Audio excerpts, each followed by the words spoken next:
Почитувани, на последната седница на Градскиот совет општината Битола ги доби на трајно користење спортската сала Младост, ракометното игралиште, поранешниот ДТВ Партизан, градскиот стадион и сите нивни пропратни објекти.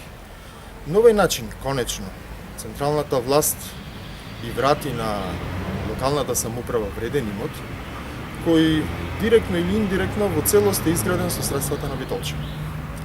Социјалдемократскиот сојуз нормално е поддржал оваа одлука, бидејќи е во согласно со нашите долгогодишни залучби.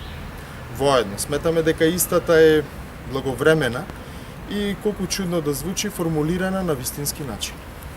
Благовремена е бидејќи до локалните избори има само 10 месеци.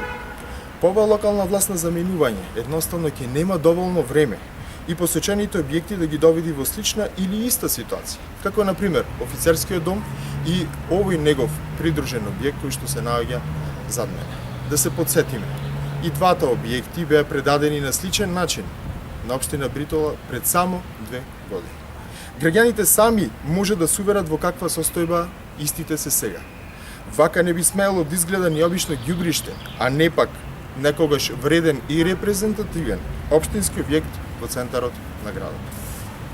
За ова негрижа кон општинскиот имот неголема вина секако има лично градоначалникот Алевски, бидејќи е најодговорен за ваквиот пустоши.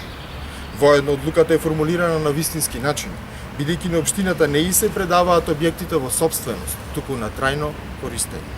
На тој начин се оневозможуваат градоначалникот и неговите советници да го раскрчмат, распродадат и овој имот по мизерни цени, како што впрочем прават и направија со поранешниот интернат Мирка Гинова. Приметувате, пред ова лице на Битола, Талевски не се слика, не се смешка, туку само се обидува да го скрие и заборави. За среќа тука се жителите на општина Битола, кои веќе на следните локални избори тоа како ќе го потсетат на неговата промашена политика, но и на нивните изневерени очекувања.